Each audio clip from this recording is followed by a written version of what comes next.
Bhagalpur police को उस समय बड़ी सफलता हाथ लगी जब उसने 50,000 के इनामी अपराधी पूर्व मुखिया रविंद्र यादव को भागलपुर के बाईपास थाना क्षेत्र के कोयली खुटहा स्थित उसके घर से धर दबोचा। भागलपुर के सीनियर एसपी आशीष भारती ने प्रेस कॉन्फ्रेंस आयोजित कर बताया कि अपराधी रविंद्र यादव के खिलाफ भागलपुर जिले के अलग अलग थाना क्षेत्र में हत्या, रंगदारी, आर्म्स एक्ट सहित 18 संगीन मामले दर्ज हैं। सीनियर एसपी ने बताया कि गिरफ्तार अपराधी बरसों से फरार चल रहा था, जिसकी गिरफ्तारी को लेकर भागलपुर के सिटी एसपी सुशांत कुमार सरोज के नेतृत्व में विशेष टीम का गठन किया गया था। आज अहले सुबह पुलिस को यह जानकारी मिली कि रविंद्र यादव अपने घर आया हुआ है, जिसके बाद सीनियर एसपी के निर्देश पर विशेष टीम के द्वारा छापेमारी कर कुख्यात रविंद्र यादव को उसके घर से धर दबोचा गया। पुलिस कप्तान ने कहा कि रविंद्र की गिरफ्तारी से लोगों ने चैन की सांस ली है। प्रेस कॉन्फ्रेंस के दौरान सिटी एसपी सुशांत कुमार सरोज सहित कई अधिकारी मौजूद थे। भागलपुर जिले के बाईपास ओपी क्षेत्र के खुटहा गांव में रविंद्र यादव नामक अपराधी कई दिनों से फरार चल रहा था, जिसपे हत्या, रंगदारी तथा आर्म्स एक्ट इत्यादि के कई सारे मामले दर्ज हैं। वो पिछले साल भूतपूर्व सैनिक और पूर्व मुखिया गणेश यादव की हत्या के मामले में भी शामिल था तथा उसमें फरार चल रहा था, और उससे पूर्व से भी कई सारे मामलों में वो फरार चला रहा था। इसकी गिरफ्तारी एक गंभीर चुनौती थी भागलपुर पुलिस के लिए, और इसको लेकर के एक सिटी एसपी के नेतृत्व में विशेष टीम का गठन किया गया था, जिसके द्वारा लगातार गिरफ्तारी के लिए प्रयास किया जा रहा था। इसी क्रम में यह सूचना मिली कि जो उक्त अपराधी है अपने घर पे आया हुआ है, और उसको उसकी गिरफ्तारी हेतु फिर विशेष टीम को निर्देशित किया गया, और विशेष टीम के सदस्यों के द्वारा आज उसको सुबह में वहां जा करके उसको गिरफ्तार किया गया है। अभी तक जो कई थानों से जो इसकी आपराधिक इतिहास का सत्यापन हो पाया है, उसमें करीब 18 कांड अभी तक पता चला है, और मुख्यतः उसमें जो हत्या, रंगदारी तथा आर्म्स एक्ट तथा जो 307 धारा है उसके संबंध में जो कांड दर्ज हैं। इस प्रकार से, और साथ ही साथ यह एक कुख्यात अपराधी था जिस पर 50,000 रुपये का इनाम भी घोषित था। तो इस प्रकार से ये एक बड़ी उपलब्धि है भागलपुर पुलिस के लिए, और निसंदेह उस खुटहा के क्षेत्र में इससे काफ़ी शांति व्यवस्था है। फरार होने के दौरान कहाँ छिपा रहता था? देखिए, कई जगहों पे छिपा रहता था, और जैसे उसके जो सूचना मिलती थी तो उस पर फिर कार्रवाई की जाती थी, लेकिन ये किसी तरीके से बच रहा था। तो कभी मतलब अन्यत्र जगह पे, कभी इस जिला में कभी दूसरे जिला में भी छुटने की बात प्रकाश में आई थी, परंतु अब वो पकड़ा गया। सर, और 5 लोगों को डिटेन किया गया इस मामले में? आज जब पुलिस टीम वहाँ पे पहुँची थी तो पुलिस टीम के साथ जो वहाँ के ग्रामीण हैं और इस अपराधी के जो समर्थक हैं, उन लोगों के द्वारा पुलिस पर हमला भी किया गया और उसको छुड़ाने का प्रयास किया गया था। इस मामले को लेकर के जो उसमें शामिल लोग हैं उनके विरुद्ध विधि सम्मत कार्रवाई की जा रही है। एनजीटी के गाइडलाइन और कोविड-19 के गाइडलाइन के बीच इस बार काली मूर्ति का विसर्जन और छठ पूजा का आयोजन हो रहा है। इस बाबत भागलपुर में गंगा नदी किनारे मूर्ति विसर्जन के लिए कृत्रिम विसर्जन घाट और छठ घाट को तैयार किया जा रहा है। छठ घाट का जायजा लेने के लिए नगर निगम की मेयर सीमा शाह, डिप्टी मेयर राजेश वर्मा, नगर आयुक्त जे प्रियदर्शनी, काली महारानी पूजा समिति के शिशुपाल पहुंचे और छठ घाटों का जायजा लिया। नौगछिया के कदवा ओपी थाना क्षेत्र के अंतर्गत बोड़वा टोला कदवा निवासी वृद्ध किसान 17 वर्षीय राजू राय की हत्या सोमवार की अहले सुबह उनके बसावटों पर ही अज्ञात अपराधियों ने धारदार हथियार से काटकर कर दी। राजू राय गांव से करीब 1 किलोमीटर दूर बोड़वा मुसहरी स्थित झड़कहवा जाने वाली सड़क के बगल में अपने बासा पर सोए थे, जहां राजू अहले सुबह बासा से करीब 25 मीटर की दूरी पर प्रति खेत में शौच करने गए थे। शौच के दौरान अपराधियों ने धारदार हथियार कुल्हाड़ी या हसुआ से उनके माथे के पीछे गर्दन के पास प्रहार कर हत्या कर दी। मृतक किसान राजू राय के बड़े बेटे रामचंद्र राय ने बताया कि घटना की रात हम घर में सोए हुए थे। सुबह जब करीब 6 बजे अपने बासा पहुंचे तो गांव के एक व्यक्ति ने इसकी सूचना दी। सूचना पर जाकर देखा तो पिता खून से लथपथ खेत में मरे पड़े थे और उनके माथा के पीछे धारदार हथियार के गहरे जख्म थे। अपराधियों ने उनका दायां हाथ भी तोड़ दिया था। इसके बाद अन्य परिजनों को बुलाकर मृत पिता को उठाकर बासा पर लाए। घटना की सूचना मिलते ही कदवा ओपी व ढोलबच्चा थाना अध्यक्ष अपने दल बल के साथ मौके पर पहुंचकर सबको कब्जे में लेकर पोस्टमार्टम के लिए अनुमंडल अस्पताल नौगछिया भेज दिया। वहीं राजू राय की हत्या से परिजनों का रो रो कर बुरा हाल है। मृतक पुत्र रामचंद्र राय ने पुलिस को बताया कि किसी से कोई वाद विवाद नहीं है। राजू बड़े ही शांत स्वभाव के थे। राजू को 3 बेटे व 3 बेटी हैं, सभी शादीशुदा है। वहीं पुलिस घटना के कारणों का पता लगाने के लिए छानबीन कर रहे हैं। जिसकी हत्या हुई है वो कौन है आपका? हमारा पप्पा है। आप उनका कौन है? बेटा है। क्या नाम हुआ? रामचंद्र। कहाँ पे हत्या हुई? वो हमारे बसा पता सर। कैसे हुआ है कुछ जानकारी? नहीं सर, हम तो सब बसा पे थे, दूसरे दिरा पर यहाँ काट दिया हमारे बाबू। तो ऐसे किसी से कोई बात विवाद भी था कि? तो किसी से दुश्मनी नहीं है। पता नहीं चला किसने क्या नहीं, अभी हत्या? पता नहीं चला है। क्या बजे की घटना है? 2 बजे कटा है सर। उसका उम्र कितना होता होगा अभी? 60 साल 70 साल होता होगा। बिहार विधानसभा चुनाव के बाद महागठबंधन की सरकार नहीं बन पाने के कारण राजद के राष्ट्रीय उपाध्यक्ष शिवानंद तिवारी द्वारा कांग्रेस को जिम्मेवार ठहराने को लेकर कांग्रेस विधायक दल के नेता और भागलपुर के विधायक अजीत शर्मा ने कड़ी आपत्ति जाहिर करते हुए इसे सूर्य को दीपक दिखाने वाला बात बताया है। अजीत शर्मा ने कहा कि कांग्रेस पूरे देश में सबसे बड़ी पार्टी है जो सर्वधर्म समभाव में विश्वास रखती है और भाजपा से अकेले पूरे देश में लड़ती आ रही है। राजद क्षेत्रीय पार्टी है और पूरे देश की जनता राहुल गांधी को भावी प्रधानमंत्री के रूप में देख रही है। कांग्रेस विधायक दल के नेता ने शिवानंद तिवारी के द्वारा राहुल गांधी द्वारा कम सभा किए जाने के सवाल पर कहा कि उनकी पार्टी के द्वारा बिहार में तेजस्वी यादव को मुख्यमंत्री का चेहरा बनाया गया था, इसलिए सबसे ज्यादा सभा उनकी ही कराई गई। कम सभाएं किए। अरे हम लोगों ने जब महागठबंधन समझौता किया कि राजद, कम्युनिस्ट, सीपीआईएम, माले सभी पार्टी मिलकर हम लोग चुनाव लड़ेंगे, तो हम लोगों ने सीटों का समझौता किया और हमने आदरणीय तेजस्वी यादव जी को राहुल गांधी जी ने और मैडम सोनिया गांधी जी ने हम लोग का नेता माना कि मुख्यमंत्री का चेहरा वही होंगे। कांग्रेस ने मौका दिया कि आदरणीय तेजस्वी यादव ही सबसे अधिक सभा करेंगे, क्योंकि उनका चेहरा हम लोगों ने मुख्यमंत्री का तय किया है, तो लोग मुख्यमंत्री का बात सुनना चाहते हैं। जहाँ तक राहुल गांधी जी का सवाल है, वो बिल्कुल आए हैं, हमारे जिला में भी आए, सब जिला में गए हैं। और आपको शिवानंद भाई को मैं बताना चाहता हूँ, कांग्रेस के बारे में राहुल गांधी जी के बारे में कुछ बोलते हैं तो सूरज को दिया दिखाने के बराबर है। भागलपुर में राष्ट्रीय प्रेस दिवस के मौके पर समीक्षा भवन में एक परिचर्चा का आयोजन किया गया। वहीं परिचर्चा में मौजूद पत्रकारों को संबोधित करते हुए जिलाधिकारी प्रणब कुमार ने कहा कि भारतीय स्वाधीनता संग्राम में पत्रकारों की महत्वपूर्ण भूमिका रही है। महात्मा गांधी, दादा भाई नौरोजी जैसे लोगों ने पत्रकारिता के माध्यम से लोगों के बीच स्वाधीनता संग्राम के लिए अलग जगाने का काम किया है। डीएम ने कहा कि कोरोना काल में पत्रकारों ने अपनी महत्वपूर्ण भूमिका निभाई है। जिला प्रशासन ने लोगों की उम्मीदों पर खरा उतरने का काम किया है। इस दौरान भागलपुर के मीडिया ने बेहतरीन काम किया है। वहीं परिचर्चा में पत्रकारों ने भी कोरोना काल में अपने कार्यों के दौरान हुए अनुभव को साझा किया। पत्रकारों ने इस दौरान मृत पत्रकारों को भी मुआवजा देने की मांग की है। परिचर्चा में राजीव सिद्धार्थ ने कहा कि मीडिया के लोग निर्भीक होकर वैश्विक महामारी के दौरान कार्य कर रहे थे। उन्होंने कहा कि मीडिया जनता की आवाज़ है, यह मीडिया कर्मियों ने कई बार साबित भी की है।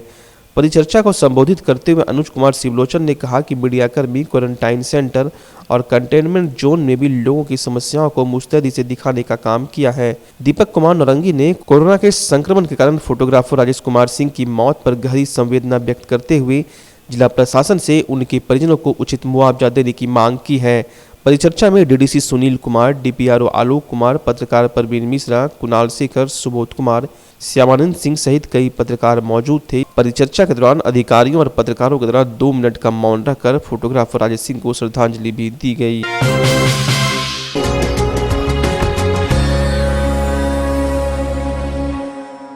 मैं हेमा देवी मुखिया ग्राम पंचायत खवासपुर पूरे पिरपैती प्रखंड वासियों को और साथ ही अपने पूरे खवासपुर पंचायत वासियों को दीपों के पर्व दीपावली एवं लोक आस्था पर्व छठ की हार्दिक शुभकामनाएं देती हूं और साथ ही अपने खवासपुर पंचायत की ओर से नए विधायक इंजीनियर ललन पासवान जी को जीत की बधाई देती हूं।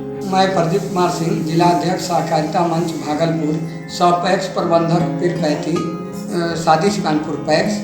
मैं संपूर्ण भागलपुर वासियों को एवं हम अपने पंचायत रिफातपुर सीमानपुर के ग्रामीण जनता को दीपों का पर्व दीपावली एवं लोक आस्था के पर्व छठ की हार्दिक बधाई देता हूं।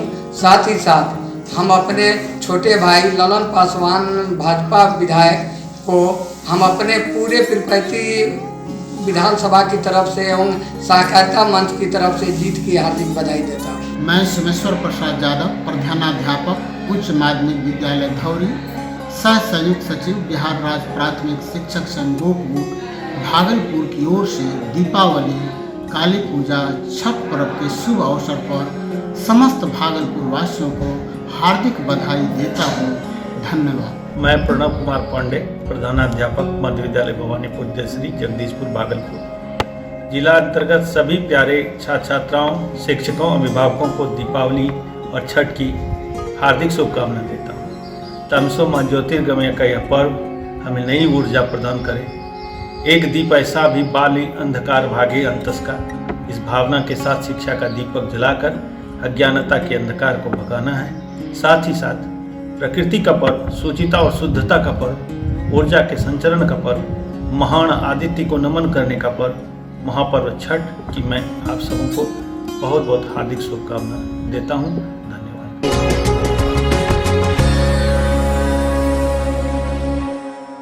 आपके भागलपुर में पूरी भव्यता के साथ महिलाओं के लिए पहली बार भव्य रेंज और ब्रांडेड आइटम का संसार भाव्या। बेनवियों बेहद ही खूबसूरत sari, lehenga, salwar suit, suit piece, kurti और अंडरगारमेंट्स, ये सब कुछ होगा एक ही छत के नीचे। भाव्या यानी भाव्या के साथ भव्य रेंज की सौगात। बेनवियों Bhavya exclusive showroom Kachahari Chowk near petrol pump Bhagalpur. Bhavya exclusive showroom. Motorcycle खरीदने वाले लोगों के लिए आ गया बम्पर ऑफर। बाबा मनोकामना ऑटोमोबाइल बजाज शोरूम शेरमारी बाजार पीरपैंती में बजाज कंपनी की कोई भी गाड़ी खरीदने पर हेलमेट फ्री, साथ ही पल्सर 125 सीसी और प्लेटिना पर 3000 रुपए की भारी छूट। प्लेटिना एच गियर खरीदने पर 2800 रुपए तक की भारी छूट। ऑफर 30 नवंबर तक के लिए। ज्यादा जानकारी के लिए संपर्क करें मोबाइल नंबर 9546689292 एवं 9905169277 पर। संपर्क करें बाबा मनोकामना ऑटोमोबाइल बजाज शोरूम, गौशाला के सामने, शेरमारी बाजार पीरपैंती।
पुलिस जिला नौगछिया NH 31 माइल से लेकर भागलपुर NH 31 माइल तक भीषण जाम का सिलसिला बदस्तूर जारी है। सोमवार सुबह से शाम तक नौगछिया 0 माइल से लेकर भागलपुर 0 माइल तक भीषण जाम की समस्या बनी रही। जाम में दोपहिया वाहन से लेकर बड़ी वाहन NH 31 पर रेंगती नजर आई। एक और जहां NH 31 पर भीषण जाम की समस्या बनी रही, वहीं दूसरी ओर तेतरी 14 नंबर रोड भी जाम के कहर से कराहती रही। दोपहिया वाहन सहित बड़ी वाहन 14 नंबर रोड पर रेंगते हुए आगे बढ़ रहे थे। भीषण जाम से उत्पन्न समस्या को देखते हुए कई यात्री पैदल यात्रा करने को विवश हुए, जबकि कई यात्री मजबूरन वापस घर लौटने को विवश हो गए। वहीं कई यात्री यात्रा करने के बाद थक जाने की वजह से रोड के किनारे ही बैठ गए। जाम का मुख्य वजह लोक आस्था का महापर्व बताया जा रहा है। नौगछिया अनुमंडल अंतर्गत सभी प्रखंड के श्रद्धालु लोक आस्था के महापर्व छठ पर गंगा स्नान करने को लेकर श्रद्धालुओं का तांता उमड़ पड़ा है। NH 31 विक्रमशिला सेतु सहित तेतरी 14 नंबर रोड पर जाम की विषम स्थिति को देखते हुए भागलपुर जिले के तमाम पुलिसकर्मी दलबल के साथ पहुंचे, जहां 6 घंटे के अथक प्रयास के बाद संध्या 5 बजे जाम से हल्की निजात मिल सकी। भागलपुर के लोदीपुर थाना क्षेत्र के ललमटिया बिहार में दुमका जिला के सरैया हाट के कांटी व्यवसायी देवेंद्र मिस्त्री का शव बरामद होने के बाद इलाके में सनसनी फैल गई। घटना के बाबत बताया जा रहा है कि लूटपाट के दौरान अपराधियों ने व्यवसायी की हत्या कर शव को बिहार में फेंक दिया। देवेंद्र मिस्त्री 53,000 रुपये कटिहार के मनिहारी से लेकर वापस झारखंड के दुमका जा रहा था।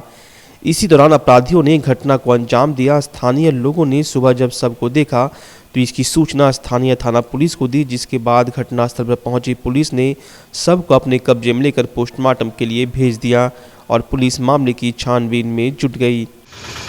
मेरा बाबूजी कल सुबह में मतलब बस द्वारा माल लाया था यहाँ भागलपुर से फिर कटिहार से फिर मनिहारी, वहाँ पे माल बेचा व्यापारी को। लौटते वक्त कल लौट रहा था वहाँ से, तो रास्ते में कोई मतलब अज्ञात आदमी छिनतई करके मार दिया। कहाँ पे घटना कहाँ घटा तो हमको पता नहीं है।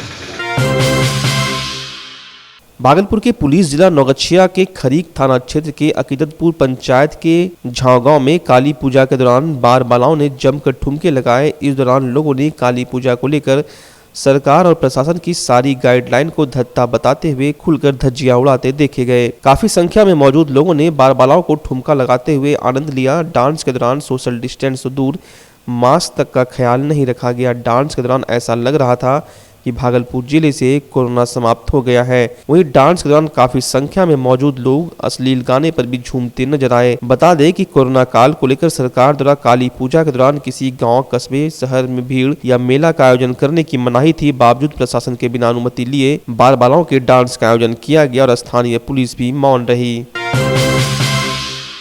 भागलपुर के प्रसिद्ध शिशु रोग विशेषज्ञ डॉक्टर अजय कुमार ने छठ पर्व के पहले एक नया देसी प्रयोग किया है। गंगा नदी, नदियों और तालाबों में डूबने से बचने के लिए जर्किन के इस्तेमाल को खुद से प्रयोग कर दिखाया है। हम आपको बता दें, डॉक्टर अजय इससे पहले भी रोड सेफ्टी और अगलगी की घटनाओं पर अपना सुझाव सरकार को दे चुके हैं। डॉक्टर अजय कुमार डेमो देने के लिए खुद ही गंगा में कूदे। आप भी लाइव देख सकते हैं।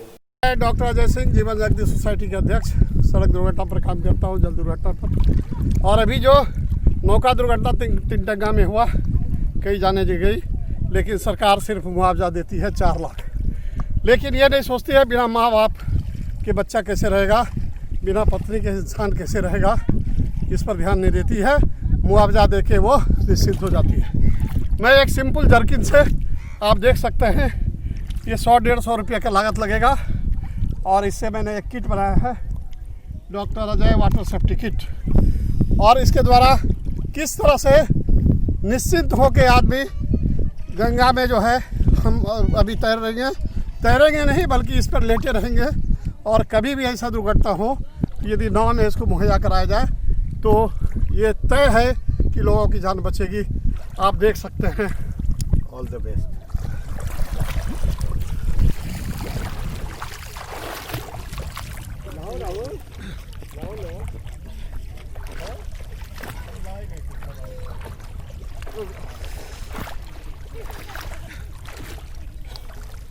आप देख सकते हैं ये किस तरह से ठेलो रे, किस तरह से ये सिर्फ जो है हम लेटे हुए पानी की सतह पर आराम से, कोई हिल डोल नहीं, किसी तरह का हलचल नहीं। और यदि अचेत भी हो जाए, जस्ट ऐसे बेहोश, उसमें भी नाक नहीं डूब रहा है। आप इसको देख सकते हैं। मैं अचेत रूप में हूँ, गर्दन भी नीचे है, लेकिन मैं पूरी तरह से पानी की सतह पर हूँ। मैं पूरी तरह से पानी की सतह पर हूँ, आप इसको देख सकते हैं। तो ये 100-150 रुपये का चीज़ यदि सरकार इसमें मदद करे और हर नाव पर इसे मुहैया कराया जाए, तो जब भी नाव दुर्घटना होता है उसमें जाने बचेगी, ये लगभग तय है। तो भाइयों, आप आवाज़ उठाइए, हम आपके साथ हैं। धन्यवाद। लोक आस्था का महापर्व छठ पर्व को लेकर सुल्तानगंज के अजगैबीनाथ मंदिर तट पर श्रद्धालुओं की अपार भीड़ दिन भर उमड़ी रही। देर रात से श्रद्धालु पवित्र उत्तरवाहिनी गंगा में स्नान कर जल भरकर अपने घर को ले गए। गया, नवादा, लखीसराय, जमुई, बरबीघा, तारापुर, संग्रामपुर, कटोरिया, बांका, बेलहर सहित झारखंड के कई जिलों के श्रद्धालु महिला गंगा स्नान करने पहुंचते हैं। मान्यता है कि उत्तरवाहिनी गंगा में स्नान करने से सभी प्रकार के पापों से मुक्ति मिल जाती है। इसलिए छठ व्रती सुल्तानगंज गंगा में स्नान कर अपने साथ गंगा जल ले जाते हैं और इसी गंगा जल से पकवान बनाते हैं। गंगा जल से छठ पूजा में अन्य कार्य भी करते हैं। नगर परिषद के द्वारा गंगा घाटों पर जगह जगह चेंजिंग रूम बनाया गया। वहीं यात्रियों की सुरक्षा के मद्देनजर नगर परिषद के द्वारा पूरे घाट को बांस बैरिकेडिंग किया गया था, ताकि किसी प्रकार की अप्रिय घटना न हो। वहीं सुल्तानगंज थाना अध्यक्ष रामप्रीत कुमार पूरे मेले का खुद मॉनिटरिंग कर रहे थे। जगह जगह पर महिला और पुरुष बल की तैनाती की गई थी, ताकि श्रद्धालुओं को किसी प्रकार की कठिनाइयों का सामना न करनी पड़े। वहीं एसडीआरएफ की टीम दोनों घाटों पर कैंप कर रही थी। कहाँ के लोग यहाँ पहुँचे हुए हैं? यहाँ पर कई राज्य के, झारखंड के, बिहार के, उड़ीसा के, मतलब उत्तर प्रदेश के, सब जगह, जालौन मध्य प्रदेश, रीवा, डभौरा, सतना, महाराष्ट्र, ग्वालियर, भूटान, शिलोंग, दार्जिलिंग, शिलोंग, सिक्किम, सब के राज्य के आते हैं, बहुत राज्य से आते हैं। यहाँ पे सब पूजा पाठ करते हैं। ये लॉकडाउन होने के कारण ये गाड़ी चौड़ी नहीं चल रहे, अपना निजी वाहन से ये लोग आ रहे हैं, गंगा सेवन कर रहे हैं। गंगा के महत्व में ये छठ पर्व की बहुत विशेषता मान्यता है।